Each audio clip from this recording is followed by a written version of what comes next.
அனைவருக்கும் வணக்கம் பிள்ளைகள். கடந்த வருடமும் உங்களுக்கான உயர்தர பரீட்சையினுடைய பகுதி 2 வினாத்தாள் நடந்த சந்தர்ப்பத்துல 2024க்குரிய பேப்பருக்குரிய ஆன்சர் நான் உங்களுக்கு போட்டிருந்தனால் எக்ஸாம் நடந்த அண்டே ஷாகன் இருந்த நான் விளக்கங்களோடு சேர்த்த மாதிரி சரியாக போன முறை நான் கொடுத்த விடையை போலவே உங்களுக்கு ஆன்சர் ஸ்கீமும் இருந்ததை பார்த்துருப்பீங்க. அதனுடைய லிங்க் அல்லது அந்த வீடியோ வந்து எங்களினுடைய சேனல்ல இருக்குது, நீங்க பார்த்துக்கொள்ளலாம் பிள்ளைகள். அதே போல இந்த முறையும் நடைபெற்ற கம்பெனி கணக்கினுடைய விளங்கப்படுத்தல், சரியா, விளக்கத்தோட கூடிய விடைய நாங்கள் இந்த வீடியோவில் பார்க்க போறோம். எக்ஸாம் செய்த பிள்ளைகள், எக்ஸாம் செய்ய 2026ல காத்து கொண்டிருக்கிற பிள்ளைகள், நீங்க இந்த வீடியோவை உங்களோட ஃப்ரெண்ட்ஸுக்கும் ஷேர் பண்ணி இலவசமாக நான் இதை பகிர்றேன், எந்த விதமான கட்டணமும் இல்லாம நீங்க அதனுடைய பயனை பெற்றுக்கொள்ளுங்க பிள்ளைகள். இந்த முறை கேள்வியை பார்த்தீங்களாக இருந்தால் கஷ்டமான கேள்வி இல்லை பிள்ளைகள், இலகுவான கேள்வி. ஆனா கேள்வியில சின்ன சின்ன டெக்னிக்ஸ், சரியா, சின்ன சின்ன விஷயங்களை கவனிச்சு தான் கேள்வி செய்ய வேண்டி இருக்கும். நீங்கள் முழுமையாக சமப்படுத்தினாலும் சில சந்தர்ப்பத்துல 40க்கு 40 மார்க்ஸ் எடுக்க இயலாம இருக்கும். ஏன் என்ற விஷயம் நான் கேள்வியை விளங்கப்படுத்த A to Z விளங்கப்படுத்துவன் பிள்ளைகள். நீங்க முழுமையா வீடியோ பார்த்தீங்கன்னா தான் ஏன் நீங்கள் ஒரு கம்பெனி அக்கௌண்ட் சமப்படுத்தினாலும் 40க்கு 40 மார்க்ஸ் எடுக்க இயலாம போகும் என்றதற்குரிய காரணத்தை தெரிஞ்சு கொள்ளலாம். முழுமையாக வீடியோவை வடிவா பாருங்க, அது தெளிவுகளை பெற்றுக்கொள்ளுங்க. உங்களுக்கு டவுட்ஸ் இருந்தா நீங்கள் கமெண்ட்ல போட்டுக்கொள்ளலாம்.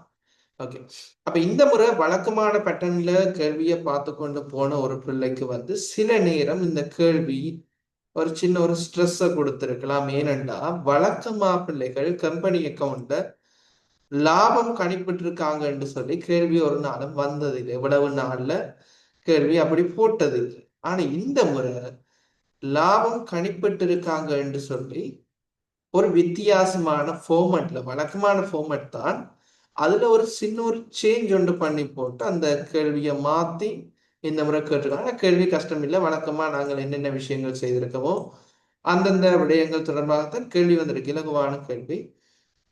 ஸோ நாங்கள் கேள்வியை பார்ப்போம். அப்ப எப்பயும் நீங்கள் பாஸ் பேப்பர் செய்யறதோட மட்டும் இல்லாமல் அதை தாண்டி கொஞ்சம் மாடல் பேப்பர் செய்து பழகுது. ரெண்டாவது விஷயம் பிள்ளைகள், ஒவ்வொரு வினாவிலையும் கேள்விக்கு விடைய போடாம ஏன் இந்த விட வருகுது, என்னத்துக்காண்டி இங்க இப்படி விட போடுறோம் என்றதை தெரிஞ்சு செய்து கொண்டு போனீங்கன்னா எப்படி கேள்வி வந்தாலும் சிம்பிளா நீங்க 40க்கு 40 மார்க்ஸ் எடுத்துக்கொண்டு போகலாம். சரியோ, கேள்வியை கவனிங்க. ஜனகன் பிஎல்சி தனிப்பொருளொன்றை உற்பத்தி செய்யும் உற்பத்தி கம்பெனியாகும். அப்ப இது ஒரு ஒரு உற்பத்தி நிறுவனம் இல்லை.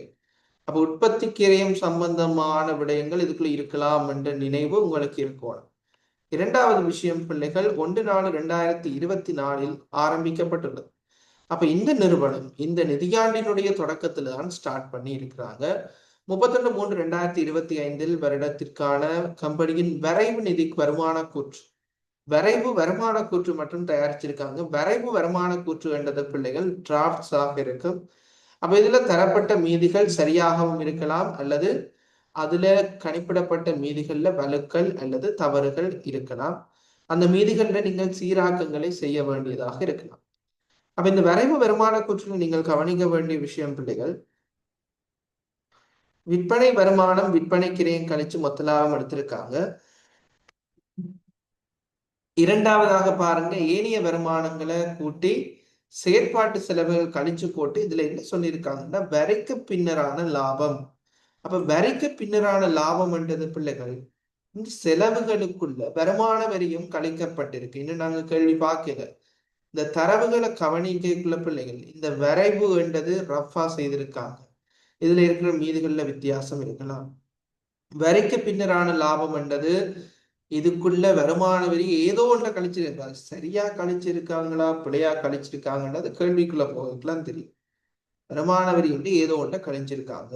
ஸோ இப்படி இந்த கேள்வியை கொஞ்சம் புரிஞ்சு கொள்ள வலிக்கிட்டீங்கன்னா தான் கேள்வியை குயிக்கா சற்றியா நீங்க 35 நிமிஷத்துக்குள்ள இந்த கேள்வி செய்து சமப்படுத்தலாம்.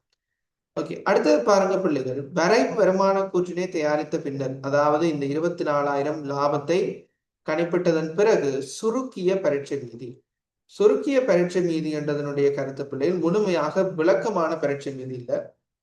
இங்க சமரி ஒரு சின்ன பரீட்சை மீதி தந்திருக்காங்க. அதுக்காண்டி சின்னதுக்காண்டி எல்லா பிள்ளை என்ற அர்த்தம் இல்லை, எல்லா மீதிகளும் சரி என்னும் அர்த்தம் இல்லை. சுருக்கப்பட்டது என்றா பிள்ளைகள் உங்களுக்கு எவனுடைய தனித்தனியான விஷயங்கள், உதாரணமா இதுல வரிக்கு பின் லாபம் என்றது மட்டும்தான் இருக்குமே ஒழிய நிர்வாக செலவு, விநியோக செலவு, நிதி செலவு, இணை செலவுகளினுடைய மின்சார கட்டணம் எவ்வளவு, காப்புறுதி எவ்வளவு, விளம்பரம் எவ்வளவு தனித்தனியா இருக்காது. ஒரு சமரியாக இந்த பரீட்சை மீது தந்திருக்காங்க. அப்ப இதுல பாருங்க, பரீட்சை மீதுல நீங்கள் கவனிக்க வேண்டிய விஷயம், இதுல உற்பத்தி பொறி என்ற ஒரு விஷயம் தந்திருக்காங்க பிள்ளைகள். இதுல மீள்மதிக்கப்பட்ட தொகை என்று ஒன்று இருக்குது. சரி, நாங்க இன்னும் கேள்வி பார்க்கல, மிக கவனமா கவனிச்சிருக்கோம், கேள்விக்குள்ள போகல, மேலதிக தகவல் எதுவும் வாசிக்கல. அப்ப உங்களுக்கு தெரிஞ்சிருக்கணும் பிள்ளைகள், இந்த கம்பெனி இந்த வருடம்தான் ஆரம்பிக்கப்பட்டிருக்குது, அதே சமயம் மேல்மதிக்கப்பட்ட தொகை என்று தர்றாங்கன்னா இது இந்த வருடம் ஏதோ ஒரு மேல்மதிப்பு உற்பத்தி பொறி தொடர்பாக இடம்பெற்றிருக்கின்றதை குறிக்க போகும். விளங்கிட்டு தானே? அடுத்தது பாருங்க, அலுவலக உபகரணங்களின் கிரயம் தந்திருக்காங்க, திரண்ட பெருமானத்தை.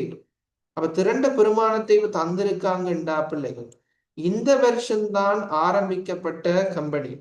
அப்ப இதுல திகதி தெராட்டிக்கும் உங்களுக்கு தெரிய வேண்டியது, உற்பத்தி பொறிக்கும் அலுவலக உபகரணத்துக்குமான பெருமான தேய்வு செய்யப்பட்டிருக்கு. அது சரியா பிழையானது ரெண்டாவது விஷயம்.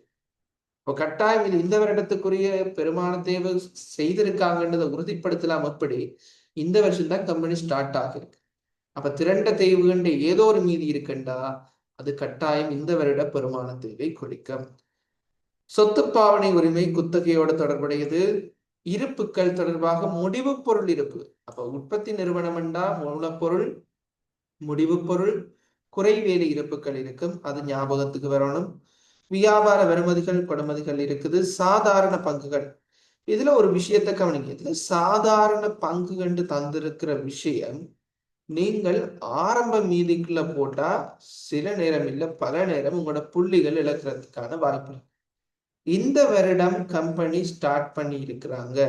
அப்ப இந்த சாதாரண பங்கு என்றது பிள்ளைகள் ஆரம்ப பங்கு வளங்கள் என்று எழுதி போடுறது தான் மிக பொருத்தமானதாக இருக்கு. மீதி வந்தது என்று போடக்கூடாது.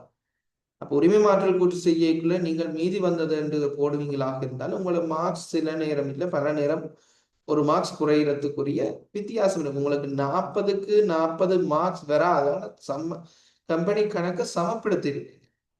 சரியா? அப்ப இதனுடைய கருத்து, இந்த சாதாரண பங்கு மூலதனத்தை மீதி வந்து என்று நீங்க போடக்கூடாது. ஏன் இந்த வருடம் ஆரம்பிக்கப்பட்ட கம்பெனி கேள்வி ஈஸியா இருக்கண்டா எங்களை எங்கேயோ தடக்க வச்சிருவாங்க. அதுக்கு ஏற்ற மாதிரி நாங்க ப்ரிப்பேர்டா இருக்கணும். ஓகே, நீ எப்படி போட்டாலும் நான் அதை கேட்ச் பண்ணி அதை தாண்டி வந்துருவேன். அப்ப இது ஆரம்ப பங்கு வளங்களை குறிக்கும். சரி, மீதி என்று போட இயலாது, இந்த வருஷம் தானே கம்பெனி தொடங்கி இருக்காங்க. அதே மாதிரி இதுல மேல ஏற்கனவே நான் சொன்ன இந்த உற்பத்தி பொறி தொடர்பாக அலுவலக உபகரணங்கள் தொடர்பாக ஆரம்ப மீதி இருக்காது, எல்லாமே சேர்ப்பனவு என்றதுக்குள்ள நீங்கள் போட்டு காட்ட வேண்டி இருக்கும் பிள்ளைகள். ஏன் ஆரம்ப மீதி இருக்காது, இந்த வருஷம் தான் கம்பெனி தொடங்கி இருக்காங்க. அப்ப இந்த மீதிகளை நீங்கள் ஆரம்ப மீதிக்குள்ள போட்டு அவங்களோட புள்ளிகளை இழக்குவதற்கான வாய்ப்பு மிக மிக 99% உங்களோட மார்க்ஸ் வராது. சரிதானே? கணக்கு சமப்படுத்திடுவீங்க ஆனா மார்க்ஸ் வராது. ஓகே, அடுத்தது பாருங்க, மேல் மதிப்பீட்டு மிகை தந்திருக்காங்க. அப்ப கட்டாயம் இந்த வருஷம் ஆரம்பிக்கப்பட்ட கம்பெனி இந்த வருஷம் அவங்க கணிப்பிட்டதன்படி ஏதோ ஒரு வகையில கணிப்பிட்டிருக்காங்க. அது எப்படி என்றது கேள்விக்குள்ள இருக்கும். 12,500 மேல் மதிப்பு மிகை வந்திருக்கு. கட்டாயம் இந்த மிகை இந்த வருடம் நடைமுறை வருடத்துல மேல்மதிக்கப்பட்டதை குறிக்க போகும்.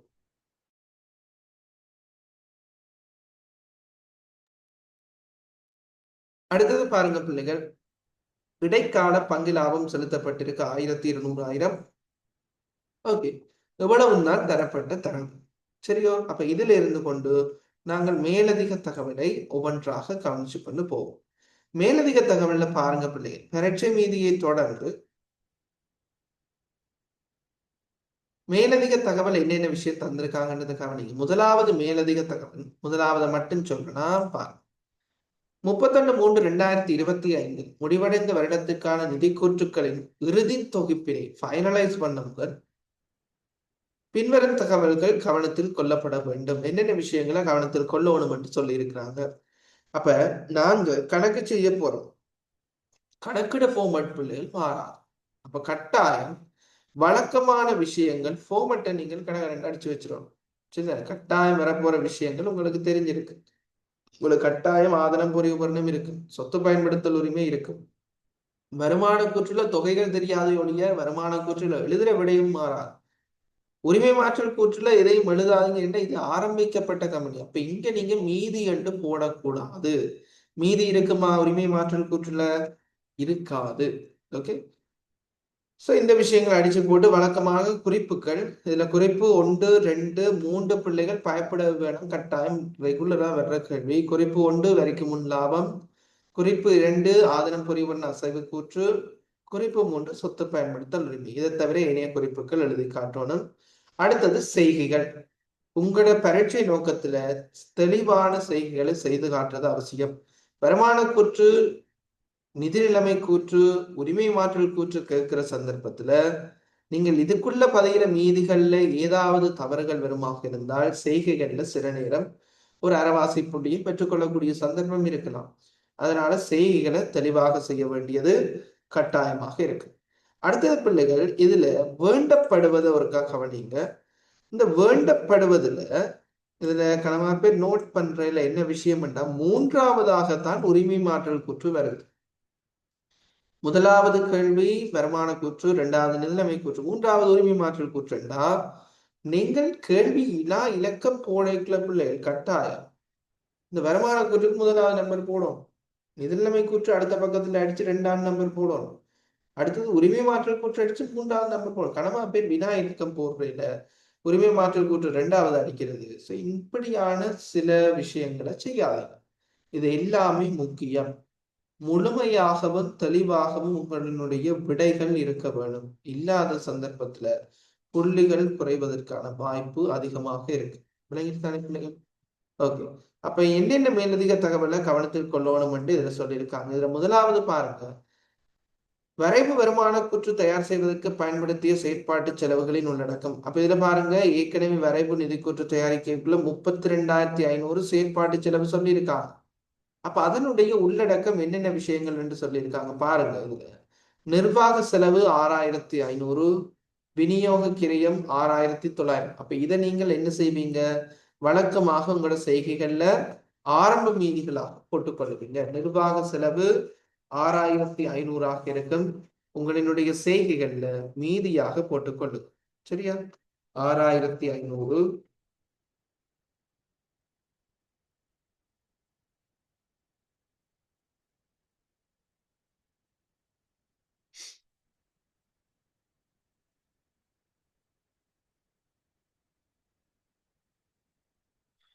ஓகே. விநியோக செலவினுடைய டோட்டல் 6,900. அப்ப இதை மீதியாக போட்டுக்கொள்ளுவீங்க. அடுத்தது பாருங்க பிள்ளைகள், உற்பத்தி பொறியினுடைய பெருமான தேவை. சோ இங்க புதுசா இன்னொருத்தர் வந்திருக்கிற யாரு, உற்பத்தி பொறியினுடைய பெருமான தேவை. அப்ப எங்களுக்கு ஒரு உற்பத்தி கிரயத்தை கணிப்பீடு செய்ய தெரிஞ்ச எங்களுக்கு இந்த உற்பத்தியினுடைய பெருமான தேய்வு செயற்பாட்டு செலவுக்குள்ள வந்திருக்க கூடாது என்பது தெரிஞ்சிருக்கும். அடுத்தது பாருங்க அலுவலக உபகரண பெருமான தேய்வு. அடுத்தது பாருங்க தொழிற்சாலை கட்டட வாடகை. அப்ப இந்த ரெண்டு பேரும் என்ன செய்திருக்க கூடாது பிள்ளைகள், எங்களினுடைய செயற்பாட்டு செலவுக்குள்ள வரக்கூடாத ஆக்கள். எப்படி கன்ஃபார்மா தெரியும்? ஏனென்றா இது ஒரு உற்பத்தி நிறுவனம். உற்பத்தி நிறுவனத்துல பிள்ளைகள் உற்பத்தி பொறியினுடைய பெருமான தேய்வு, இரண்டாவது உற்பத்தி பொறியினுடைய உற்பத்தி நிறுவனத்தினுடைய தொழிற்சாலையின் கட்டிட வாடகை, இந்த ரெண்டு பேரும் எதுக்குள்ள வருவாங்க, உற்பத்தி பொதுமேந்தலை கிரயம் என்றதுக்குள்ள வரும். உற்பத்தி பொதுமேந்தலை கிரயம் என்றதுக்குள்ள வரணும். ஆனா எங்க இருக்கிறாங்க, செயற்பாட்டு செலவுக்குள்ள இருக்கிறாங்க. அப்ப உற்பத்தி பொதுமேந்தலை கிரயத்தையும் கூட்டினா அந்த உற்பத்தி பொதுமேந்தலை கிரயம் எதுக்குள்ள வரும், உற்பத்தி கிரயத்துக்குள்ள வரும். என்ன, உற்பத்தி மேந்தலை கிரயம் இதனுடைய கூட்டுத்தொகை பிள்ளைகள் அடுத்ததா இந்த இடத்துக்கு வரும், உற்பத்தி கிரயத்துக்குள்ள வரும். உற்பத்தி கிரயத்தில இருந்து நாங்கள் என்னத்தை கணிப்பீடு செய்வோம், எங்களினுடைய விற்பனை கிரயத்தை கணிப்பீடு செய்வோம். என்னத்தை கணிப்பீடு செய்வோம், விற்பனை கிரயத்தை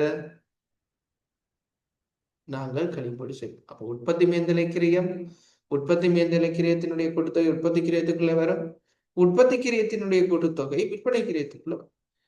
ஏன் இதை சொல்றேன்டா, இங்க உற்பத்தி மேல்நிலை கிரயம் கணிப்பிட வேண்டிய தேவை இல்லை. உற்பத்தி கிரயம் கணிப்பிட்டு அதனுடைய தொகையும் தரல. எது தந்திருக்காங்க எங்களுக்கு? விற்பனை கிரயம் தான் தந்திருக்காங்க. அப்ப இந்த இரண்டினுடைய சீராக்கம் எங்க மேற்கொள்ளப்பட வேண்டிய தேவை வரப்போகுது? விற்பனை கிரயத்துக்குள்ள. இன்னொரு விஷயம் பிள்ளைகள், உற்பத்தி செய்யப்பட்டதுல ஒரு பகுதி விற்கப்பட, இன்னொரு பகுதி என்னவாக இருக்கும்? விற்கப்படாமல் இருக்கும். அப்ப விற்கப்படாததுக்கு பேர் என்ன? இறுதி இருப்புன்னு சொல்லுவோம். இறுதி முடிவு பொருள் இருப்பு. அப்ப கேள்வியை ஃபுல்லா வாசிக்க முதல் இந்த ஐடியாஸ் எல்லாம் உங்களுக்கு வரணும். நீங்க வடிவா தெளிவாக ஒரு பாடத்தை படிச்சு கொண்டு போவீங்களாக இருந்தால் கேள்விக்கு விடைய பாடமாக்குறேன். இந்த கேள்வி வந்து எப்படி விட வரும்னு யோசிக்கிறேன். ஏன் இந்த விட வருது ரெண்டதை விளங்கி படிச்சு கொண்டு எப்படி கேள்வி வந்தாலும் செய்யலாம். அப்ப இங்க உற்பத்தி மேல்நிலை 2 இருக்குது. உற்பத்தி பொறியின் பெருமானத்தை தொழிற்சாலை கட்டிட வாடகை. இந்த இரண்டினுடைய சீராக்கும் உற்பத்தி கிரியத்துக்குள்ள போகல. போயிருந்தா செயற்பாட்டு செலவுக்குள்ள வந்திருக்கா, ஆனா போகல. அதனாலதான் என்ன செஞ்சிருக்கு? செயற்பாடு செலவுக்குள்ள தனியா இருக்குது. அப்ப நாங்கள் சீராக்கம் செய்ய வேண்டிய இடம் 2 இருக்குது. ஒன்று விற்பனை கிரியம், இறுதி இருப்பு சீராக்கம் செய்யணும். ஓகே, அதை ஞாபகத்துல வச்சுக்கொள்ளுங்க. இப்ப அடுத்ததை பார்ப்போம். இப்ப இந்த 2 பேரையும் ஞாபகத்துல வச்சிருக்க சொல்லுங்க. அலுவலக உபகரண பெருமான தேவை. அப்ப வழக்கமா பிள்ளைகள் உங்களுக்கு பெருமான தேவை எங்க வரும்? பெருமான தேவை என்ற விஷயம் உங்களுக்கு நிர்வாக செலவு, விநியோக செலவுல வர்ற விஷயம். இப்ப இந்த அலுவலக உபகரண பெருமானத்தை இந்த 6500 இருக்குதா? இல்ல, ஏன் இது தனியா இருக்குது? 10,000 அலுவலக உபகரண பெருமான தேவை தனியா இருக்கு. அப்ப அலுவலக உபகரண பெருமான தேவை சரியா பிள்ளையாண்டது 2வது பிரச்சனை இருக்குதுல்லோ. சோ நான் இப்போதைக்கு எங்களுடைய ஞாபகத்துக்காண்டி 10,000 அலுவலக உபகரண பெருமான தேவை நிர்வாக செலவுக்குள்ள போட்டு வைக்க.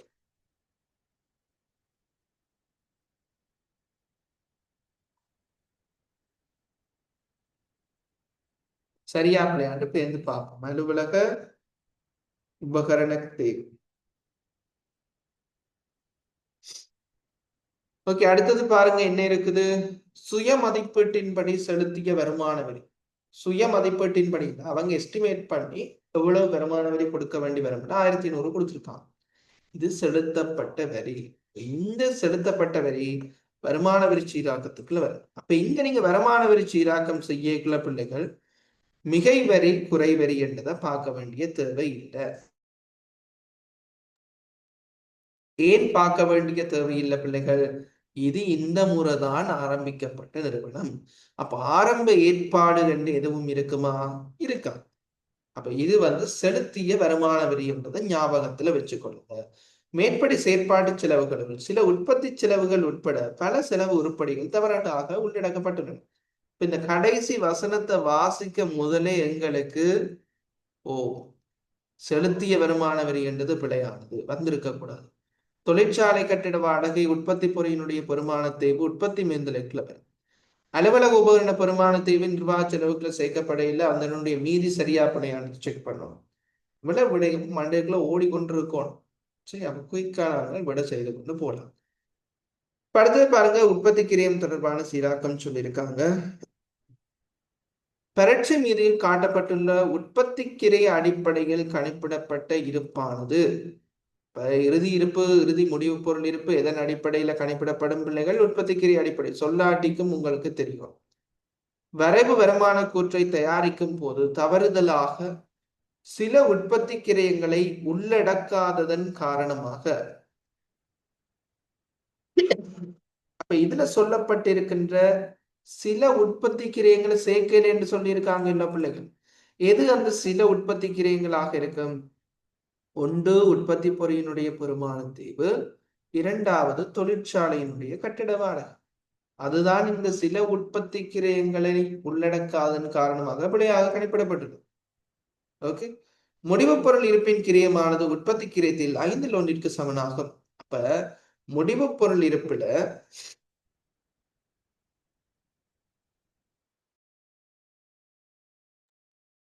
முடிவு பொருள் இருப்பின் கிரயம் உற்பத்தி கிரயத்துல 1/5 பகுதிக்கு சமனாகும். கிட்டத்தட்ட 20% என்னவாக இருக்கும்? முடிவு பொருள் இருக்கும். அப்ப மிச்சம் இல்லாம என்னவாக இருக்கும்? விற்கப்பட்ட இருப்புகளாக இருக்கு. சரி, அப்ப இதை நீங்க இலகுவாக இந்த மாதிரி புரிஞ்சு கொள்ளுங்க பிள்ளைகள். உற்பத்தி கிரயம் என்றத பிள்ளைகள் இந்த வினாவில தொடர்ச்சியா அந்த கேள்வியை பாருங்க. அதுல சொல்லியிருக்காங்க இறுதியில மூலப்பொருள் இருப்பு நடைமுறை வேலை இருப்பு இல்லை. அப்ப இங்க ஆரம்ப இருப்பு இல்லை தானே, நடைமுறை வேலை குறை வேலை இருப்பும் இல்லைன்னு சொல்லிட்டாங்க. அப்ப ஆரம்ப முடிவு பொருள் இருப்பு இல்லையென்றா உற்பத்தி செய்யப்பட்ட உற்பத்தி கிரயம் என்று சொன்ன கணிப்பிடப்படுகின்ற உற்பத்தி கிரயம் என்றது எதற்குரியதாக இருக்கும்? உற்பத்தி செய்யப்பட்ட முடிவு பொருட்களுக்கு உரித்துடையதாக இருக்கு. எத்தனை அலகுகளை உற்பத்தி செய்யறாங்களோ அந்த முடிவு பொருள் ஃபைனல் குட்ஸ் என்று சொல்லுவோம், அதற்குரிய கிரயம் தான் உற்பத்தி கிரயம். அப்ப இந்த உற்பத்தி கிரயம் ஆரம்ப முடிவு பொருள் இல்லத்தானே எங்களுக்கு. அப்ப இந்த உற்பத்தி கிரயம் இந்த முடிவு பொருட்கள்ல ஒரு பகுதி என்ன செய்யப்பட்டிருக்கும் பிள்ளைகள், வித்திருப்பாங்க. இன்னொரு பகுதி என்ன செய்திருப்பாங்க, விற்காம வச்சிருப்பாங்க. விற்கப்பட்ட பொருட்களினுடைய பெறுமதியை நாங்கள் என்னென்று சொல்லுவோம் பிள்ளைகள், விற்பனை கிரயம் என்று சொல்லுவோம். விற்கப்பட்ட பொருட்களின் பெறுமதிய விற்பனை கிரயம் என்றும், விற்கப்படாத முடிவு பொருள் இருப்புகளை முடிவு பொருள் இருப்பின் கிரயம் என்றும் சொல்லுவோம். விளங்கிடுதா? அப்ப இந்த முடிவு பொருள் இருப்பின் கிரயம் 5ல் ஒரு பகுதி என்றா நீங்கள் மாறி யோசிக்க வேண்டியது என்ன, விற்பனை கிரயம் 5ல் 4 பகுதி, கிட்டத்தட்ட 80% இருக்கு. கிட்டத்தட்ட 80% இருக்கு. விளங்கிடுதோ? அப்ப முடிவு பொருட்கள் தான் உற்பத்தி கிரயத்தை குறிக்க போகுது. முடிவு பொருட்கள் ஒரு பகுதி விற்கப்படும், இன்னொரு பகுதி விற்கப்படாமல் இருக்கும். விற்கப்பட்ட பொருட்களின் கிரயம் தான் விற்பனை கிரயம். விற்கப்படாத இருப்புகள் முடிவு பொருள் இருப்பின் கிரயமாக இருக்கும். அப்ப அந்த முடிவு பொருள் இருப்பின் கிரயம் 1/5, 5ல் 1 கண்டா 5ல் 4 பகுதி விற்பனை கிரயத்தோட தொடர்புடையது. அப்ப இதுல என்ன நடந்திருக்கு பிள்ளைகள், இந்த உற்பத்தி பொறையினுடைய பெருமானத்தை வினையும் தொழிற்சாலை கட்டிட வாடகையில் சேர்க்காம விட்டுட்டாங்க. அப்ப இதுல நாங்கள் என்ன செய்யணும், இந்த ரெண்டினுடைய பெறுமதியை சேர்க்கணும். இப்ப உங்களுக்கு பிள்ளைகள் இங்க உற்பத்தி கிரயம் கேள்வியில தரையில, கேள்வியில தரப்பட்ட 2 பேர், ஒன்று விற்பனை கிரயம், இன்னொன்று முடிவு பொருள் இருப்பின் கிரயம்.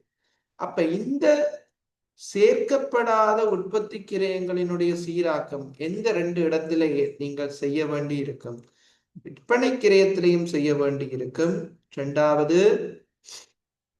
இறுதி முடிவு பொருள் இருப்பின் கிரயத்திலையும் செய்ய வேண்டி இருக்கு. இதே போல ஒரு கேள்வி 2023ஆம் ஆண்டு பாஸ் பேப்பர் கேள்வியில வந்தது. சரியா? 2023 பாஸ் பேப்பர் கேள்வியில வந்திருக்கு.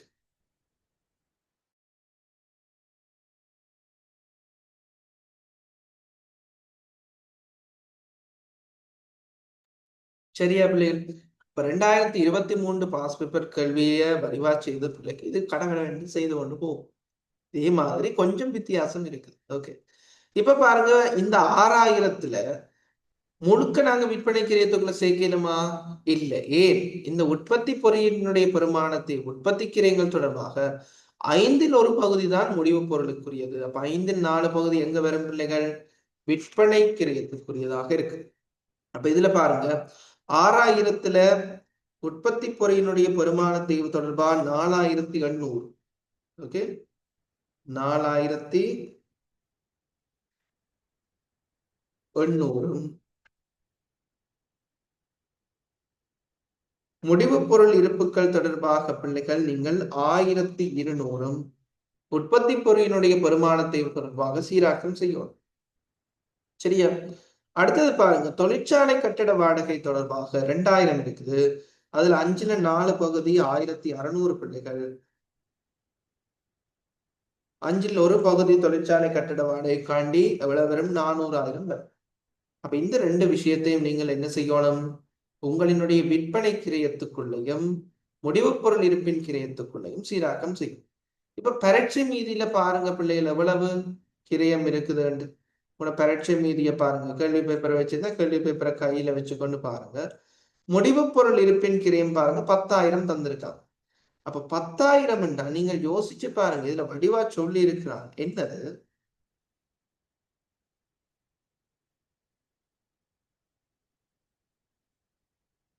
ஓகே 10,000 சொல்லியிருக்காங்க. இது உற்பத்தி கிரயத்துல 5ல் ஒரு பகுதி என்று சொல்லியிருக்காங்களா இல்லையா? சொல்லியிருக்காங்க. அப்ப 5ல் ஒரு பகுதி தான் 10,000 என்றா 5ல் 4 பகுதி எவ்வளவு பிள்ளைகள் விற்பனை கிரயம் 40,000 இருக்கு. அப்ப இப்ப பரீட்சை மீதியை பாருங்க, விற்பனை கிரயமும் 40,000 தான் தந்திருக்காங்க. கேள்வி சுத்தி சுத்தி பாத்தீங்கன்னா மிக தெளிவான சரியான கேள்வி ஃபார்மட்ல வந்திருக்கு. விளங்கிட்டு பாருங்க, விற்பனை கிரயம் 40,000 இருக்குது. ஓகே, அப்ப இது தொடர்பான சீராக்கம் நாங்கள் செய்கைகள்ல காட்டணும். செய்கைகள்ல பாருங்க பிள்ளைகள், இறுதி இருப்பினுடைய பெறுமதி 10,000 இருக்கு, 3,000 விட்டு சொல்றேன். ஓகே, அடுத்து விற்பனை கிரயத்தினுடைய பெறுமதி 40,000 இருக்குது. அப்ப இது தொடர்பான சீராக்கம் நீங்கள் செய்ய வேணும்.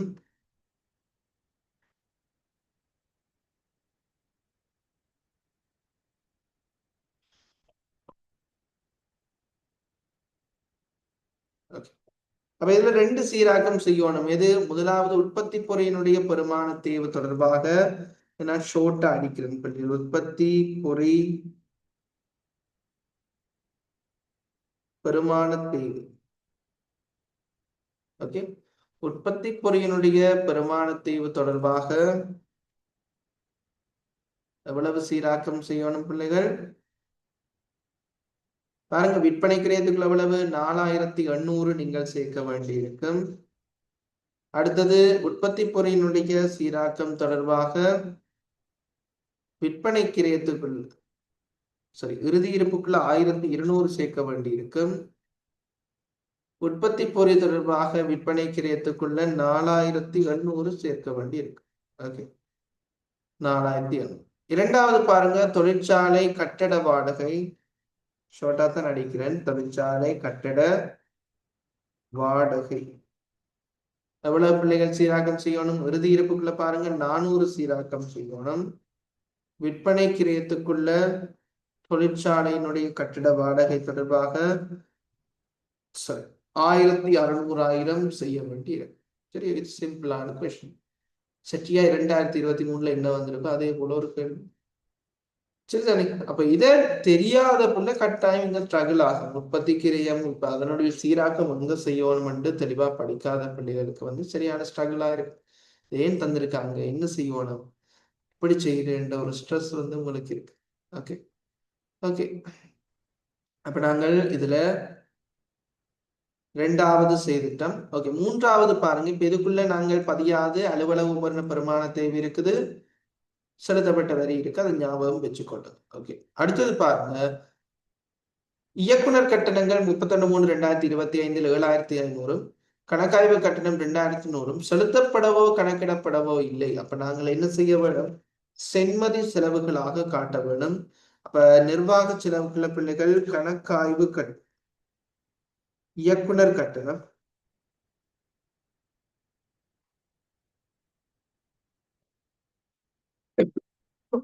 இயக்குனர் கட்டணம் பிள்ளைகள் 7,500 செலுத்த வேண்டி இருக்குது. கணக்காய்வு கட்டணம் 2,100 செலுத்த வேண்டி இருக்குதுன்னு சொல்லியிருக்காங்க.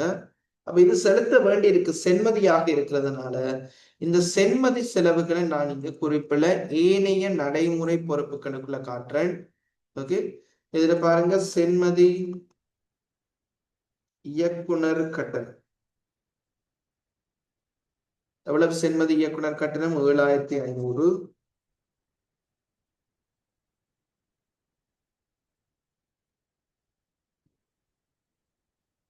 இரண்டாவது சென்மதி கணக்காய்வு கட்டணம்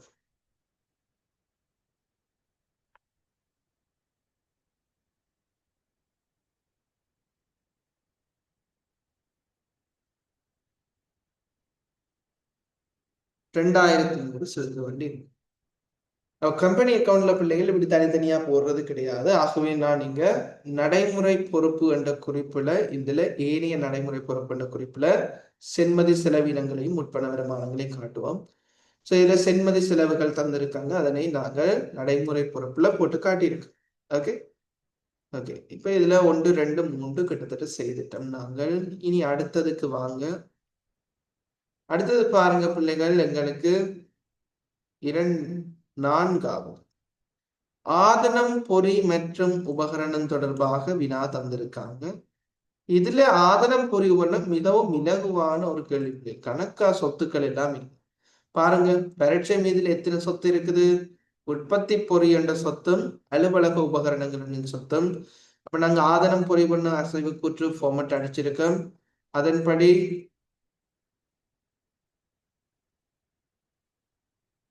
அலுவலக உபகரணம் என்ற சொத்தும் உற்பத்தி பொறி என்ற சொத்து, இந்த இரண்டு சொத்து மட்டும்தான் இருக்குது. ஓகே, அதை ஞாபகம் வச்சுக்கொள்ளுங்க. கேள்வியை கவனிங்க. ஆதனம் பொறி உபகரணம் தொடர்பாக என்ன சொல்லியிருக்காங்க? ஆதனம் பொறி மற்றும் உபகரணங்களுடன் தொடர்புடைய தகவல்கள் பின்வருமாறு. ஆதனம் பொறி மற்றும் உபகரணங்கள் எல்லா உருப்படிகளும் நேர்கோட்டு முறையில் பெருமானத்தை விடப்படுகின்றன. இவை கொள்வனவு திகதியில் இருந்து பாவனைக்கு தயாராக உள்ளது. அப்ப கொள்வனவு செய்த டேட்ல இருந்து நீங்கள் என்ன செய்வீங்க? பெருமானத்தேர்வு செய்ய வேண்டும்.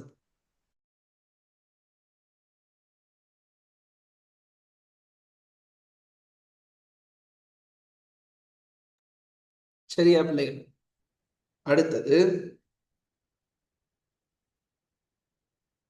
உற்பத்தி பொறியானது 31/3/2025 அதன் சந்தை பெறுமதியான 80,000க்கு மேல்மதிப்பீடு செய்யப்பட்டிருந்தது. எனினும் பரீட்சை மீதியில் காட்டப்பட்டுள்ள மேல்மதிப்பீட்டு மிகையானது மேல்மதிப்பீட்டு தொகைக்கும் பொறியின் கிரயத்திற்கும் இடையிலான வேறுபாட்டை மட்டும் கவனத்தில் கொண்டு கணிப்பிடப்பட்டுள்ளது. இப்ப பெருமானத்தீவு செய்யப்படுகின்ற ஒரு சொத்து மேல்மதிப்பீடு செய்யக்குள்ள திரண்ட தீவை நாங்கள் உரிய சொத்து கணக்குக்கு மாத்தணும் பிள்ளைகள். மாத்தாடிக்கு பிள்ளை இவங்க மாத்தாம விட்டுட்டாங்க. என்ன செய்திருக்காங்க? சந்தை பெறுமதி 80,000 பரீட்சை மீதியில இருக்குது. என்ன அதுதான் இதுல சொல்லியிருக்காங்க. பரீட்சை மீதியை பாருங்க, 80,000 இருக்கு. இது எப்படி வந்திருக்கு? ஏற்கனவே இருந்த கொள்வனவு செய்த தொகைக்கும் இப்ப 80,000 என்று மேல்மதிக்கப்பட்ட தொகைக்கும் இடையிலான வித்தியாசத்தை காட்டுது. அப்ப இதுல இருக்கிற இந்த 12,500 எப்படி வந்திருக்கும் பிள்ளைகள்? ஆரம்பத்துல 67,500 இருந்திருக்கணும். என்ன 12,500 கூட்டுப்பட்டு 80,000 மேல்மதிக்கப்பட்டு. அப்ப இந்த கிரைய தொகைக்கும் மேல்மதிக்கப்பட்ட தொகைக்கும் இடையில வர்ற வித்தியாசமா பிள்ளைகள்? மிகை குறையாக இருக்கும். இல்லை, மேல்மதிக்கப்படும் சொத்தின் முன் கொண்டு செல்லும் தொகைக்கும் மேல்மதிக்கப்பட்ட பெறுமதிக்கும் இடையிலான வித்தியாசம்தான் மிகை குறையாக இருக்கும். அப்ப கிரைய பெறுமதியை பார்க்கல, முன் கொண்டு செல்லும் தொகைக்கும் மேல்மதிக்கப்பட்ட பெறுமதியும் தான் பார்க்கணும். இவங்க என்ன செய்திருக்காங்க? கிரயத்துக்கும் மேல்மதிக்கப்பட்ட பெறுமதிக்கும் பார்த்திருக்காங்க. அப்ப இதுல பாருங்க பிள்ளைகள், 67,500 தான் என்னவாக இருக்கணும்? எங்களினுடைய உற்பத்தி பொறியின் ஆரம்ப கிரயமாக இருக்கும். விளங்கிட்டுதான்? அப்ப நீங்க ஆதனம் பொறி உபகரண அசைவு கூற்றுல உற்பத்தி பொறியினுடைய கிரயம் என்று எவ்வளவுத்தை நீங்கள் காட்டணும்? 67,500 கட்டாயம் சேர்ப்பனவுகளை காட்டணும். நீங்கள் ஆரம்ப மீதிக்குள்ள காட்டினா உங்களோட புள்ளிகள் குறைக்கப்படும். சேர்ப்பனவுக்குள்ள போடவே இந்த வருஷம் தானே கம்பெனி தொடங்கி இருக்காங்க. நம்மளுடைய விளக்கத்துக்காண்டிதான் இதுல பிள்ளைகள் ஆரம்ப மீதி போட்டு காட்டி இருக்குன்னு. ஆரம்ப மீதி இருக்குமா? இருக்கா? ஏன் இருக்காது? இந்த வருடம் தான் கம்பெனி தொடங்கி இருக்காங்க. 1/4/2024 தான் கம்பெனி ஸ்டார்ட் ஆகி இருக்கு பிள்ளைகள். அப்ப எதுக்கு நீங்க கொலம்ஸ் அடிக்க, இந்த ரோ அடிக்க தேவையில்லை. நான் விளக்கத்துக்காண்டி உங்களுக்கு அடிச்சு காட்டியிருக்கேன்னா ஓகே. அப்ப ஆதனம் பொறி பண்ண அசைவு கூற்றுல கட்டாயம் நீங்கள் எங்க போட்டிருப்பீங்க பிள்ளைகள்? சேர்ப்பனவுக்குள்ள நீங்கள் போட வேண்டும். ஓகே, அடுத்தது பாருங்க பிள்ளைகள், இப்ப இது எவ்வளவாக முன்மதிப்பு செய்திருக்காங்க? 80,000 முன்மதிப்பு செய்திருக்காங்க. அப்ப உற்பத்தி பொறி பெருமானத்தை செய்வாங்க தானே பிள்ளைகள்? பெருமானத்தேர்வு செய்வாங்க. எத்தனையாவது தேதி உற்பத்தி பொறி வாங்கி இருக்காங்க? 1/4/2024. அப்ப கொள்வனம் செய்த திகதியில் அதனுடைய எஞ்சிய பெறுமதி பயன்தர ஆயுட்காலம் தந்திருக்காங்க. பயன்தர ஆயுட்காலம் 10 வருடம், எஞ்சிய பெறுமதி 7,500 என்று தந்திருக்காங்க. அப்ப நாங்கள் என்ன செய்யலாம்? உற்பத்தி பொறியினுடைய பெருமானத்தேவை கண்டுபிடிக்கலாம். எப்படி வரும்? 7,500 எஞ்சிய பெறுமதி என்ன பிள்ளைகள்? இதனுடைய கிரைய பெறுமதி 67,500 எப்படி வந்து சொன்னால் பயன்தரு ஆயுட்காலம் 10 வருடங்கள். ஆகவே பெருமானத்தேவு 60,000 பேரும் பிரிச்சிங்கன்னா 6. அப்ப இப்ப பாருங்க, உற்பத்தி பொறியினுடைய பெருமான தேய்வு எங்க இருக்க போகுது? எங்களினுடைய கேள்வியை பாருங்க. கேள்வியில இந்த மேல தந்திருக்காங்களே, செயற்பாட்டு செலவுகளினுடைய மீதி என்று 6000 இருக்கல்லோ, உற்பத்தி பொறியின் பெருமான தேவை.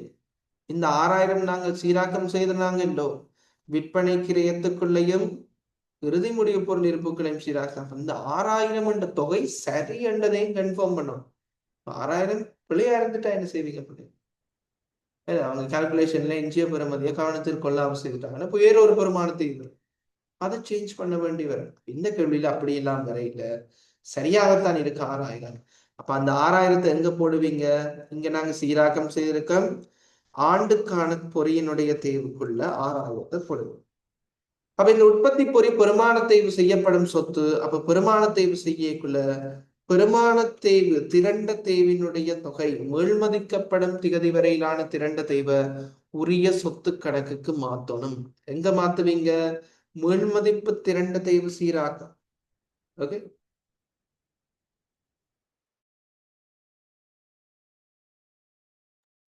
சரியா? இங்க நீங்கள் மாத்திக்கொள்ளணும் பிள்ளைகள்.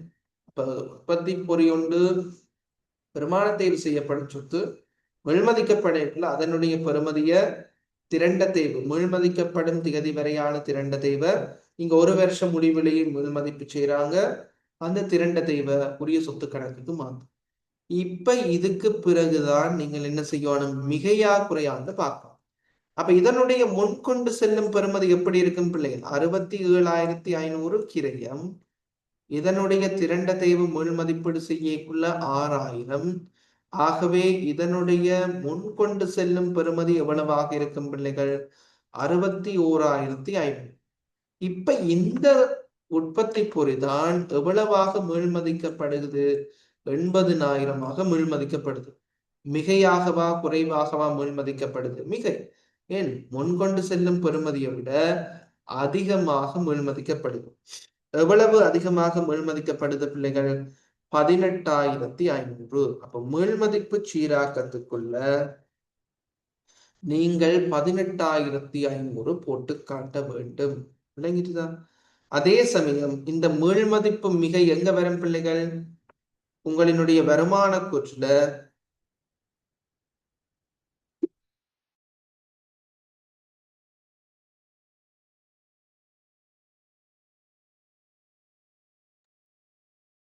ஏனைய முற்றமடங்கிய வருமானத்துக்குள்ள பிள்ளைகள் பொறி மேல் மதிப்பு மிகை என்று சொல்லி 18,500 காட்டு.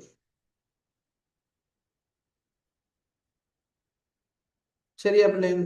ஓகே, இந்த கேள்விகள் கஷ்டம் இல்லை. சின்ன சின்ன விஷயங்களை கவனிக்கணும். செயற்படவுக்குள்ள போடுறது பெருமானத்தை இந்த வருஷத்துக்குரியது. திறன் வழக்கமா வர்ற கேள்வியில கூட காணி வரும். திறன் இந்த திரண்ட தேய்வு சீராக்கம் மாற்ற வேண்டிய தேவை இருக்காது. காணி மூழ்மதி போற இங்க உற்பத்தி புரிய தந்திருக்காங்க. அவ்வளவுதான் வித்தியாசம், வேற ஒன்றும் கஷ்டம் இல்லை. ஓகே, இனி தொடர்ந்து பாருங்க பிள்ளைகள். அடுத்தது அலுவலக உபகரணத்தை பத்தி சொல்லியிருக்காங்க. அலுவலக உபகரணங்களுடன் தொடர்புடைய தகவல்கள் பின்வருமாறு. இப்ப இதுல பாருங்க, இந்த அலுவலக உபகரணம் மொத்தமா 50,000 இருக்கு. இங்க ரெண்டா பிரிச்சு தந்திருக்காங்க. ஒன்று 30,000 20,000.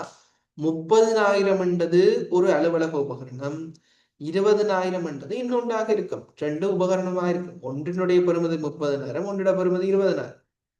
அலுவலக உபகரணங்களின் மதிப்பிடப்பட்ட எஞ்சிய பெறுமதி 0 ஆகும். உபகரணங்களின் கொள்வனவு திகதியை கருத்தில் கொள்ளாத முழு வருடத்துக்குமான பெருமான தேர்வு செய்யப்பட்டுள்ளது. அப்ப பெருமானத்தை செய்துட்டாங்க. எப்படி தெரியும்? 10,000 ஒன்று இருக்குது பாருங்க உங்களினுடைய மீதிகள்ல அலுவலக உபகரண பெருமான தேர்வு. ஓகே, இதை எப்படி செய்திருக்காங்கன்றது பார்ப்போம். பாருங்க, ஆரம்ப திகதியை முழு வருடத்துக்கும் பெருமான தேர்வு செய்திருக்காங்க. முழு வருடத்துக்கும் பெருமான தேர்வு செய்யணுமா? இந்த முதலாவது 30,000 என்றதுக்கு முழு வருட தேர்வு செய்யலாம். ஏன்? 1/4/2024 தொடக்க திகதியிலேயே வாங்கிட்டாங்க. ஆனா இந்த 20,000 என்ற சொத்துக்கு நாங்கள் என்ன செய்ய இயலாத பிள்ளைகள்? முழு வருடத்துக்குமான தேவை செய்ய இயலாது. ஏனென்றா சொத்து 10ஆம் மாசம் 1ஆம் தேதி வாங்கியிருக்காங்க.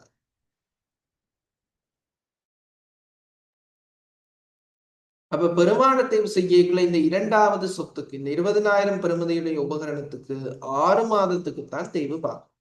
சரியோ? இப்ப நீங்கள் தேய்வை பார்த்து கொள்ளுங்க. 2 சொத்துக்கள் இருக்கு. ஒண்ணு 30,000, இன்னொன்று 20,000. பயன்தராய்க்காலம் சேம் தான், ரெண்டுமே 5 வருடம். இப்ப நான் இங்க அலுவலக உபகரண பெருமான தேவை 1, 2 காட்டுறேன். ஒன்றினுடைய பெறுமதி 30,000, அது 5 வருடம். இன்னும் ஒன்றினுடைய பெறுமதி பிள்ளைகள் 20,000, 5 வருடம். ஆகவே முதலாவது சொத்துக்கு பெருமான தேய்வு எவ்வளவு வரப்போகுது? 6,000. இரண்டாவது சொத்துக்கு பெருமான தேய்வு எவ்வளவு வரப்போகுது? 4,000. ஆனா பிள்ளைகள் இந்த 4,000 என்றது ஒரு வருடத்தை, எங்களுக்கு என்ன தேவை? 6 மாதத்துக்கான தேவை. அப்ப எப்படி வரும் பிள்ளைகள்? 6,000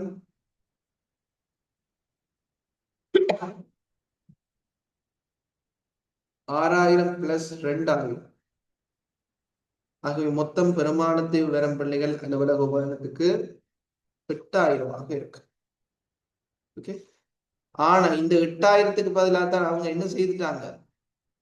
இந்த 4,000 முழு வருடத்துக்கு மட்டும் பார்த்து 10,000 பதிஞ்சிட்டாங்க. அப்ப அலுவலக உபகரண பெருமானத்தை ஆக்சுவலா அவ்வளவு பிள்ளைகள் சரியான தொகை 8,000. அவங்க எவ்வளவுத்த பதிஞ்சிருக்காங்க? 10,000 பதிஞ்சிருக்காங்க. இப்ப இங்க நீங்க செய்ய வேண்டியது பிள்ளைகள், அலுவலக உபகரண பெருமானத்தை இதுல டிரெக்டா 8,000 போட்டாலும் சரி, நான் இங்க தனியா காட்டுறேன். அலுவலக உபகரண தேய்வு சீராக்கம்.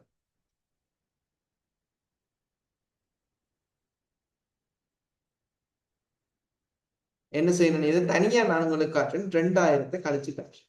ஓகே. இப்ப 10,000 2,000 கழிச்சு 8,000 தானே வரும். அப்ப நீங்க ரெண்டையும் சேர்த்து 8,000 போட்டாலும் சரி, தானே உபகரண பெருமான தேய்வு இந்த ரெண்டையும் சேர்த்து 8,000 போட்டு காட்டினாலும் ஓகே தான். அல்லது தொய்வு சீராக்க வேண்டும் நான் தனியா காட்டுற போல காட்டினாலும் ஓகே தான். எல்லாம் உண்டு தான் பிள்ளைகள். சரியா? அதே போல இந்த உபகரண பெருமான தேய்வு அலுவலக உபகரணத்தினுடைய பெறுமதி எவ்வளவு இருக்கு? 50,000. இப்ப கட்டாயம் இந்த சில பேர் என்ன செய்வினம் இல்லை, இந்த 30,000 ஆரம்பம் இதுல போட்டுட்டு 10,000 சரி இந்த 20,000 சேர்ப்பனவுக்குள்ள போடுவாங்க. அது போல ஏன் வருஷம்தான் பிள்ளைகள் என்ன நடந்திருக்கு? இந்த சொத்து வாங்கி இருக்காங்க. அப்ப நான் கட்டாயம் 50,000 சேர்ப்பனவுக்குள்ள போட்டு காட்ட வேண்டும் கட்டாயம். சரியா? அலுவலக உபகரண பெருமான தேய்வு 8,000 ஆண்டுக்கான தேய்வுக்குள்ள காட்ட வேண்டும். அது இவ்வளவு இருந்தால் இந்த ஆதனம் பொறி உபகரணம் தொடர்பாக மிகவும் எளிமையான ஒரு கேள்வி ஒன்று போட்டிருக்காங்க. ஓகே. சரி, கடைசியா எல்லாத்தையும் போட்டுக்கொள்ளுவோம். இப்ப அடுத்த சீராக்கம் பாருங்க பிள்ளைகள், குத்தகை தொடர்பாக. குத்தகை தொடர்பாக கஷ்டமா எதுவும் வரையில பிள்ளைகள்,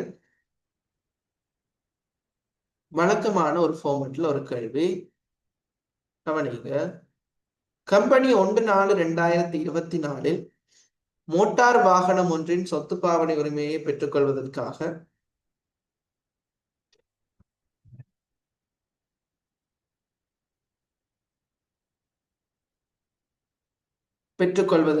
குத்தகை ஒப்பந்தம் ஒன்றை மேற்கொண்டது.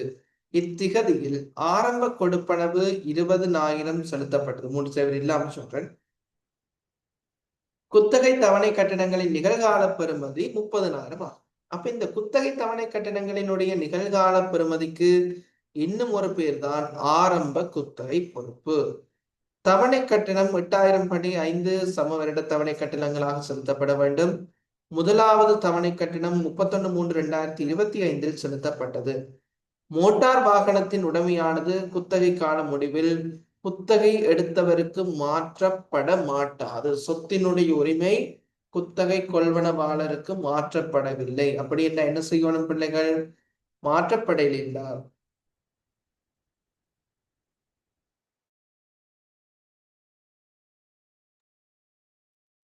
குத்தகை காலம் பயன்தர ஆயுட்காலம் இரண்டிலையும் குறைவான பெறுமதிக்கு நாங்கள் பெருமானத்தை விட வேண்டும். அடுத்தது பாருங்க, எஞ்சிய பெறுமதி 0. குத்தகை வட்டி தந்திருக்காங்க நடைமுறை வருஷத்துக்கும் எதிர்வரும் வருடத்துக்கும் ஆரம்ப வைப்பும் முதலாவது தவணை கட்டணமும் சொத்து பாவனை உரிமை கணக்கில் வரவு வைக்கப்பட்டு காசு கணக்கில் செலவு வைக்கப்பட்டுள்ளது. குத்தகை தொடர்பில் வேறு கணக்கு பதிவுகளும் மேற்கொள்ளப்படவில்லை. அப்ப குத்தகை தொடர்பாக பிள்ளைகள் குத்தகையினுடைய ஒப்பந்தம் நிதியாண்டினுடைய முதலாவது திகதியில மேற்கொள்ளப்பட்டிருக்கு. அப்ப குத்தகை தொடர்பாக பிள்ளைகள் நீங்கள் 6 என்ட்ரி கவனிக்க வேண்டும். 1 ஆரம்ப குத்தகை பொறுப்பு. 2வது பிள்ளைகள் ஆரம்ப குத்தகை கட்டணம். இங்க ஆரம்ப குத்தகை கட்டணம் 20,000. 3வது பிள்ளைகள் நேரடியான கிரயங்கள். இந்த வினாவுல நேரடியான கிரயங்கள் தரையில். 4வது விடயம் சொத்து பயன்படுத்தலினுடைய பெருமான தேவை. அப்ப சொத்து பயன்படுத்தல் பெருமான தேவை குத்தகை காலத்துக்கு இடையில நீங்கள் செய்ய வேண்டும். ஏனென்றால் சொத்தினுடைய உரிமை மாற்றப்படவில்லை. 5வது குத்தகை வட்டி இந்த வருடத்துக்கு 3126. அடுத்தது பாருங்க பிள்ளைகள் 6வது வினா. 6வதாக நீங்கள் தவணை கட்டணம் 6 பதிவு பதிகோணம் நிதியாண்டினுடைய முதல் திகதியில வந்ததான். ஓகே, இப்ப வழக்கமா பிள்ளைகள் பதிகிறது போலதான். நீங்க கூட எல்லாம் யோசிக்க தேவையில்லை. குறிப்பு 3ம் சொத்து பயன்படுத்தல் உரிமைக்கு செய்வீங்க. அடுத்தது குத்தகை பொறுப்புக்கு நீங்கள் ஒரு செய்கை செய்ய வேண்டும். ஓகே, அப்ப இன்னொரு செய்கை ஒன்று திறந்து கொள்றேன். குத்தகை பொறுப்பு செய்கை 9. செய்கை நீங்க செய்யற ஓர்டருக்கு போட்டுக்கொண்டு போனீங்கன்னா சரி. குத்தகை பொறுப்பு.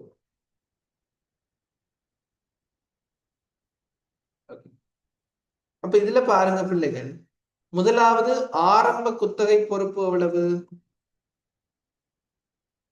கேள்வியிலேயே தந்திருக்காங்க, 30,000. அப்ப சொத்து பயன்படுத்தல் உரிமை கணக்குல வரவு குத்தகை பொறுப்பு கணக்குல செலவாக இருக்கும். ஆரம்ப குத்தகை பொறுப்பு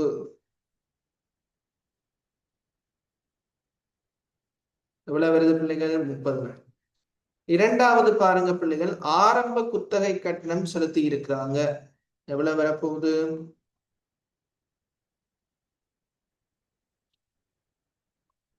20,000 இத சொல்லி இருக்காங்க. ஓகே, அடுத்தது பாருங்க பிள்ளைகள், இங்க நேரடியான கிரயங்கள்.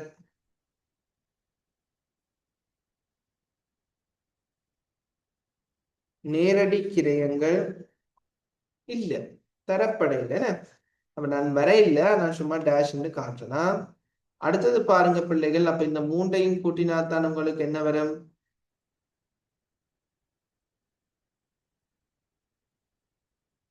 சொத்து பயன்படுத்தல் உரிமையினுடைய கிரயம் வரும். அப்ப இந்த 3 விஷயத்தையும் கூட்டினால்தான் சொத்து பயன்படுத்தல் உரிமையினுடைய கிரயம் பெறும். இதுல இருந்து என்ன செய்யணும்? நீங்கள் பெருமானத்தீவு கணிக்க வேண்டும். பெருமானத்தீவு எப்படி கணிப்பிடுவீங்க? 5 வருடங்களால பிரிக்கணும்.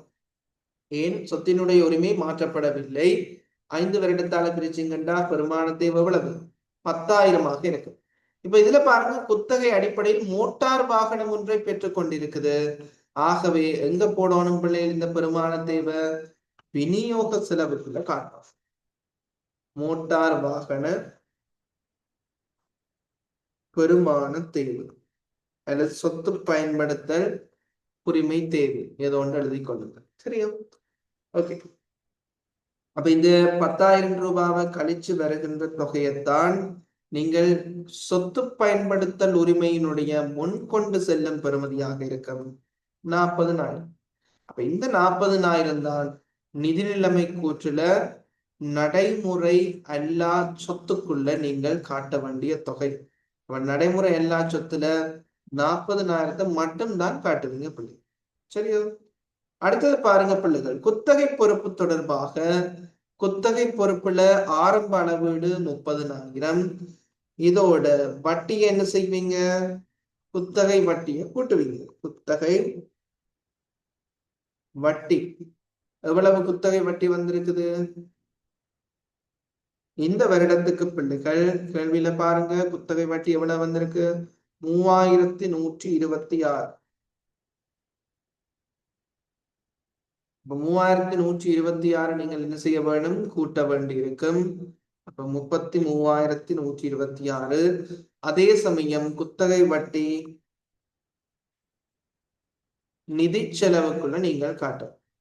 குத்தகை வட்டி கணக்கு வரவு குத்தகை பொறுப்பு கணக்குல செலவாக இருக்கு. 3126 என்று விலகாக இருக்கு. அப்ப குத்தகை வட்டியை கூட்டி என்னத்தை கணிக்கணும்? நீங்கள் குத்தகை தவணை கட்டணத்தை கழிக்க வேண்டி இருக்கு. ஓகே,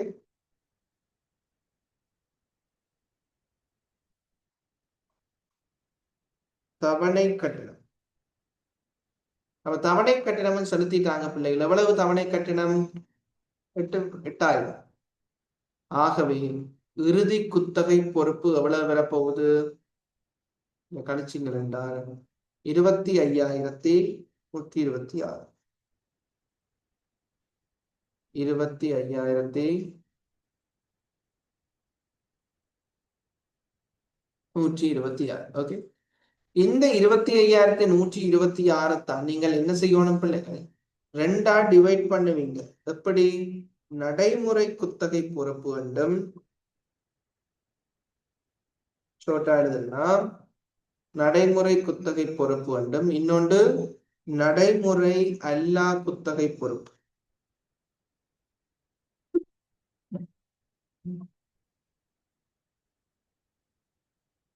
பிரிச்சு காட்டுவோம். ஓகே, நடைமுறை குத்தகை பொறுப்பு எப்படி பிரிச்சு காட்டுறது பிள்ளைகள்?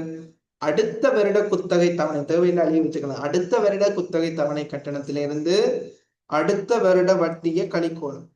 அடுத்த வருஷம் எவ்வளவு பிள்ளைகள்? ஒவ்வொரு வருஷமே 8,000 தான் கொடுக்குறாங்க. அடுத்த வருஷத்துக்கான வட்டி கேள்வியில தந்திருக்காங்க 2,618. ஓகே, இதை கழிச்சீங்கள் என்றால் பிள்ளைகள் மொத்தமாக நடைமுறை குத்தகை பொறுப்பு எவ்வளவு வரப்போவது? செலுத்த வேண்டியதாக 5,382.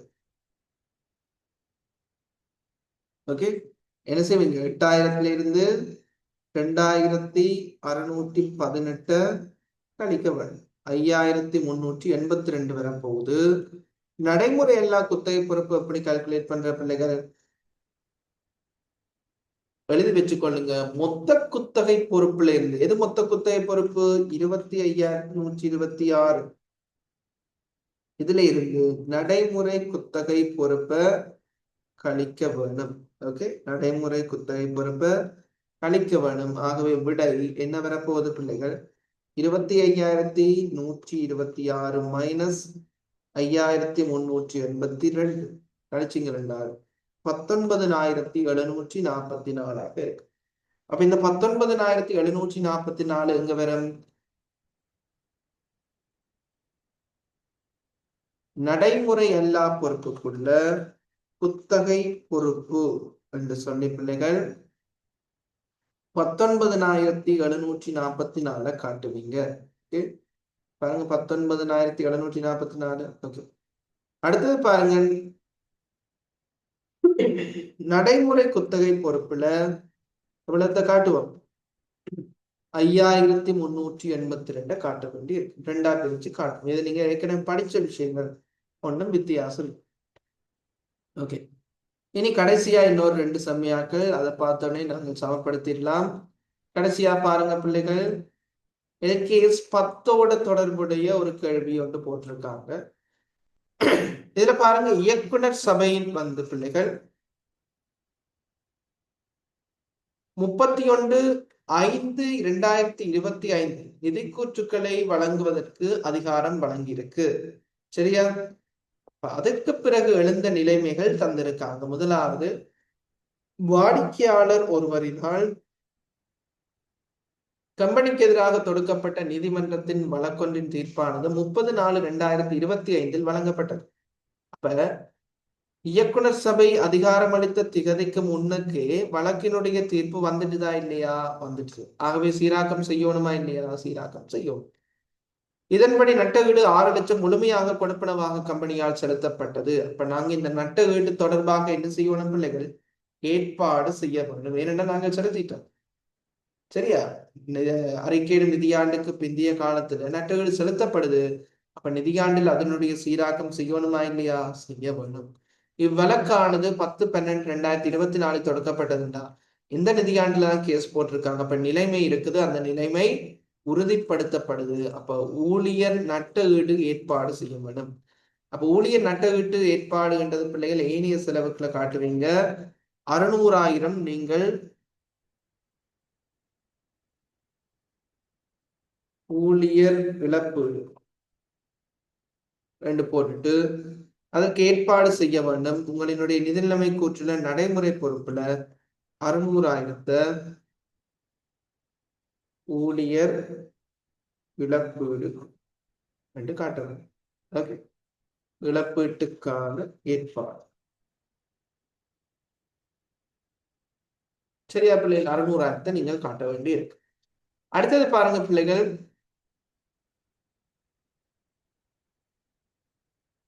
31/3/2025 உள்ளவாறான வியாபார கடன்பட்டோர் ஒருவர் முறிவடைந்தார் என 15/5/2025. அப்ப 15/5 என்றா பிள்ளைகள் 31/5க்கு முதல் தானே பிரகடனப்படுத்தப்படுகின்றார். ஓகே, பேங்க்ரப்சி ஆயிரு. பரீட்சை மீதியில் காட்டப்பட்டுள்ள வியாபார வருமதிகளுள் இவ்வாடிக்கையாளரிடம் இருந்து பெற வேண்டிய 3,500ஐயும் உள்ளடக்கியுள்ளது. பல நினைவூட்டுகள் மேற்கொள்ளப்பட்ட பின்னர் 1/5 1/5 மட்டும்தான் பெறக்கூடியதாக இருந்திருக்கு. அப்ப இதுல கஷ்டப்பட்டு நீதிமன்றம் வகையற்றவர் முறிவடைந்தவர் என பிரகடனப்படுத்த முதல் 1,200 மட்டும் வசூலிச்சிருக்காங்கண்டா பிள்ளைகள். மிச்சம் 2,300 என்னது அறவிட முடியா கடனாக இருக்கும். சரியா? அப்ப இந்த அறவிட முடியா கடனை நாங்க சீராக்கம் செய்யணுமா செய்ய தேவையில்லையா? கட்டாயம் செய்யணுமே. இங்கேயும் இந்த நிலைமை உறுதிப்படுத்தப்படுது. கடன்பட்டோர் காசு தர வேண்டியது என்ற நிலைமை தரமாட்டேர் என்றது உறுதிப்படுத்தப்படுது. அப்ப 2,300,000 நீங்கள் என்ன செய்யணும்? பிள்ளைகள் அறவிட முடியா கடனாக பதிவளிப்பு செய்யணும். அப்ப பரீட்சை மீதுல பாருங்க, வியாபார வருமதிகள் எவ்வளவு இருக்கு? 25,800 இருக்குது. இதுல இருந்து அறவிட முடியா கடன் எவ்வளவு தொகை பிள்ளைகள்? 2,300 கழிக்கணும். வரவிட முடியா கடன் வணிகத்துக்கு என்னவாக இருக்கும் பிள்ளைகள்? விற்பனை விநியோக செலவுக்குள்ள 2,300 நீங்கள் காட்ட வேண்டும். கடைசி சமயாக்கள் இயக்குனர் சபை சாதாரண பங்குகளுக்கு இறுதி பங்கு லாபமாக 500 பிரேரித்தனர் டிக்ளேர் பண்ணியிருக்காங்க. ஓகே, அப்ப அது குறிப்பு 5ல நீங்கள் எழுதி காட்ட வேண்டும். இறுதி பங்கு லாபம் பிரேரிக்கப்பட்டுள்ளது என்று சாதாரண பங்குதாரருக்கு சொல்லினா இறுதி பங்கு லாபமாக ரூபாய் 5 லட்சம் பிரேரிக்கப்பட்டுள்ளது.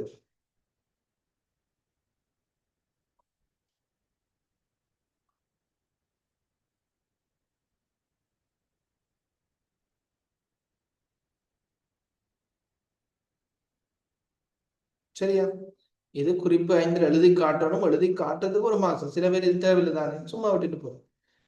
அப்ப இதுல நாங்கள் செய்ய வேண்டிய ஒரே ஒரு விஷயம், இதுல ஒன்று மிஸ் ஆயிட்ட பிள்ளைகள் முன்னுக்கு, இந்த கம்பெனியினுடைய வருமான வரி தொடர்பாக அதுல சொல்லப்பட்ட விஷயம்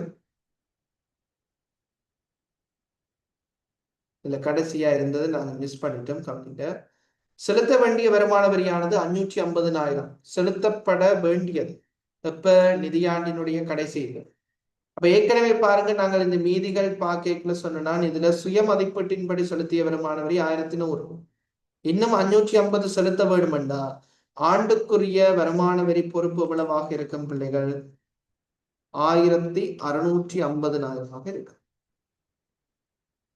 ஓகே, 1,600. இங்க மிகை வரி குறை வரி சீராக்கம் வருமா? வராது. ஏன் வராது? இது இந்த வருஷம் தான் ஸ்டார்ட் பண்ணின கம்பெனி. அப்ப ஆரம்ப ஏற்பாடு இருக்காது. அப்ப மிச்சம் 550,000 நாங்க நடைமுறை பொறுப்புல வருமான வரி ஏற்பாடாக வரி ஏற்பாடு. ஓகே, இவ்வளவு கேள்வியில் தான் இதுல கேட்கப்பட்ட கேள்விகள். ஓகே, நாங்க எல்லாம் 15 டன் பிள்ளைகள் இப்ப கடை 2 கணக்கு சமப்படுத்தினால் சரி. கணக்கை முழுமைப்படுத்தணும் பிள்ளைகள், அது மிக முக்கியமா. 117,500.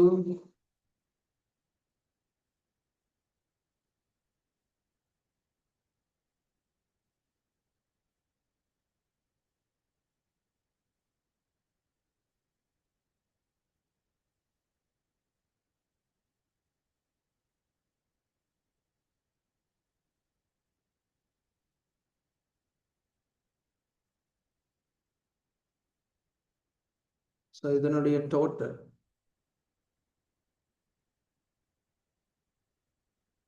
இதுல கவனிச்சு கொள்ளுங்க. உற்பத்தி பொறைக்கு திரண்ட தேவை இருக்காது, ஏனென்றா நிதியாண்டினுடைய இறுதி திகதியில முள் மதிப்பீடு செய்யறாங்க. இறுதி மீது இருக்காது பிள்ளைகள். ஓகே,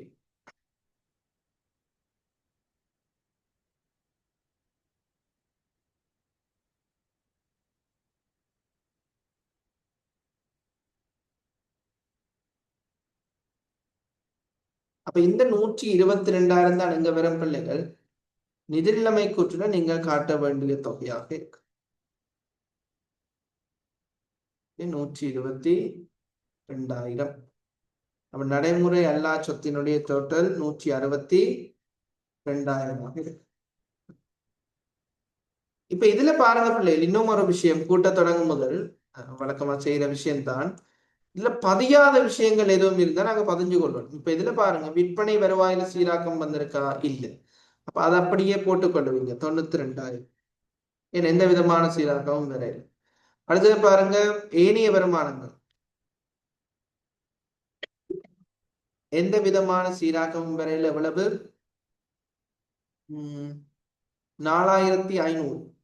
சீராக்கம் வராத விடயங்கள்ல எந்த விதமான விடையும் இல்லை. அதை அப்படியே நாங்கள் இருக்கிற போல போட்டுக்கொள்ள வேண்டும். ஓகே, அடுத்தது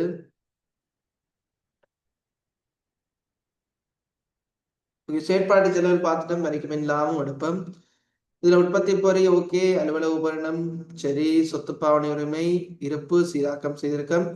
அடுத்தது பாருங்க, காசு மீதி. காசு மீதிக்கு சீராக்கம் இல்லை, நீங்கள் போட்டுக்கொள்ளலாம். காசு மீதி, காசு மீதி எவ்வளவு? 2,500. அடுத்தது வியாபார வருமதிகள் சீராக்கம் இருக்குது. வியாபார கொடுமதிகள் 20,000. 20,000 நீங்கள் உங்களினுடைய நடைமுறை பொறுப்புள்ள வியாபார கொடுமதிகள் என்று காட்டலாம். அடுத்தது பாருங்க பிள்ளைகள், வரைக்கு பின் லாபம் சீராக்கம் செய்துட்டோம். முன்மதிப்பீடு மிகை போட்டுட்டோம். இதுல பாருங்க, கூறப்பட்ட சாதாரண பங்கு 125,000. இந்த 125,000க்கு நேரா பிள்ளைகள் ஆரம்ப மீதியாக இருக்காது. இது என்னென்னு போடுவீங்க? ஆரம்ப பங்கு வழங்கல். சரிதானே? ஆரம்ப பங்கு வழங்கலாக இருக்கு. ஷோர்ட்டா அடிக்கணும்னு ஞாபகம் வச்சுக்கணும். அடுத்து இடைக்கால பங்கு லாபம் செலுத்தி இருக்காங்க. எவ்வளவு சொல்லியிருக்காங்க பாருங்க, 1,200,000. நிறுத்தி வைத்த லாபத்துல என்ன செய்வோம் பிள்ளைகள்? கழி.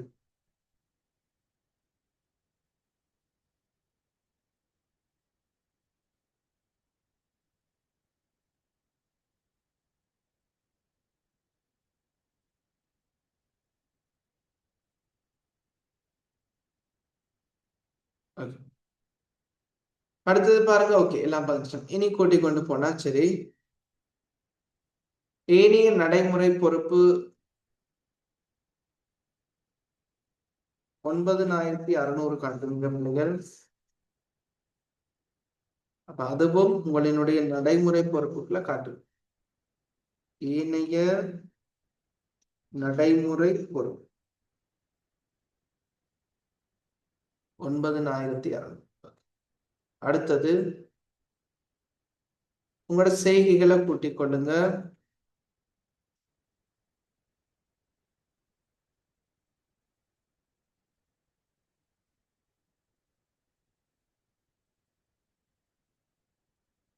விநியோக செலவினுடைய டோட்டல் 19,200. நிர்வாக செலவுகளினுடைய டோட்டல் 24,100. நிதி செலவு ஒன்றே ஒன்று தான் பிள்ளைகள், குத்தகை வட்டி. ஏனைய செலவு 600. இறுதி இருப்பு சீராக்கம் செய்த பிறகு பிள்ளைகள் 11,600. விற்பனை கிரயம் சீராக்கம் செய்த பிறகு 46,400. வியாபார வருமதிகள் சீராக்கம் செய்த பிறகு 23,500. ஆண்டுக்குரிய வருமான வரி அவ்வளவுதான் 1,600. குத்தகை பொறுப்பு பிள்ளைகள் நாங்கள் சீராக்கம் செய்துட்டோம், இல்ல டோட்டல் போட்டுட்டோம். ஓகே, ஸோ இந்த செலவுகளை போட்டுக்கொள்றது தானே. விநியோக செலவிட டோட்டல் 19,600. நிர்வாக செலவினுடைய டோட்டல் 24,100. நிதி செலவு 3,126. ஏனைய செலவுகள் 600. ஆகவே மொத்த செலவுகளினுடைய கூட்டுத்தொகை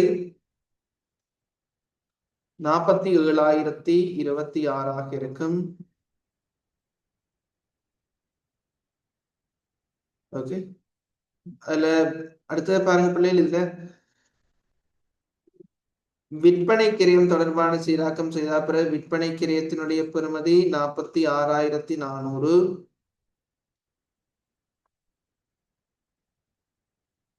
அடுத்தது இறுதி இருப்பினுடைய பெறுமதி சீராக்கம் செய்த பிறகு 11,600.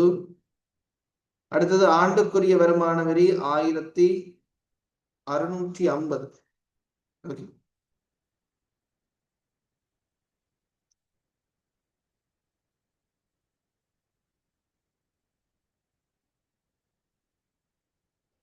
சரி. இப்ப பாருங்க, மொத்த லாபம் எங்களுக்கு கிடைக்க போகுது 50,100 வரும் பிள்ளைகள்.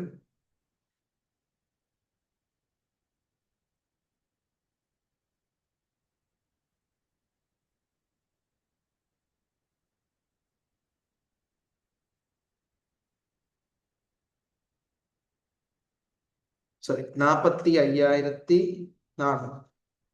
மொத்த லாபம் 45,400. ஏனைய வருமானத்தை கூட்டுவீங்க 4,500. 45,600 மொத்த லாபம் அடிச்சு பாருங்க. ஏனைய வருமானத்தை கூட்டினீங்க என்றால் 50,100.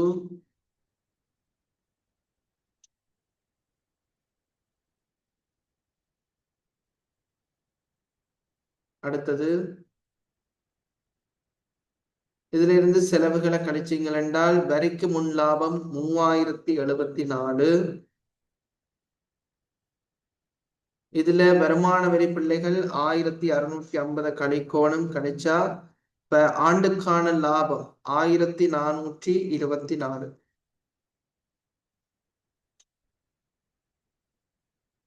இதுல பொறியினுடைய முள் மதிப்பு மிகை 18,500.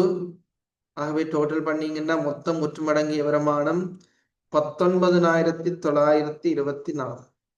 ஓகே, அப்ப இந்த தொகை தான் எங்க வரப்போகுது, மொத்த முற்றடக்க வருமானம் என்று சொல்லி நிறுத்தி வைத்த லாபத்துல 1,424,000 முள் மதிப்பீட்டு ஒதுக்கத்துல 18,500 நீங்கள் காட்ட வேணும்.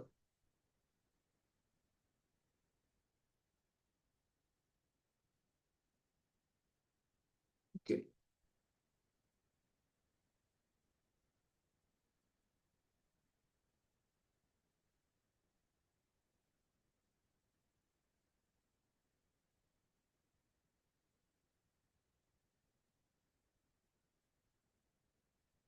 உரிமையாண்மையினுடைய டோட்டல் 1,443,724.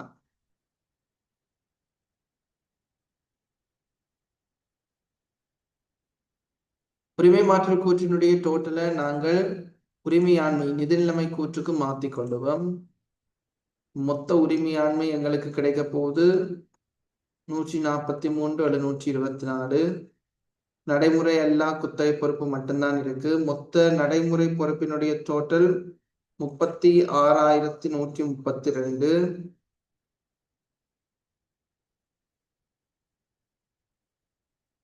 வியாபார வருமதிகள் பிள்ளைகள் போடாம ஸோ இதில் பாருங்க வியாபார வருமதி 23,500, நடைமுறை சொத்தினுடைய டோட்டல் 37,600.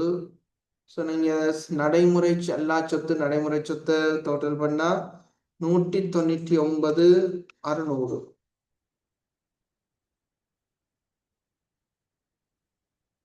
சரியா, மொத்த சொத்துக்களாக இருக்கும்.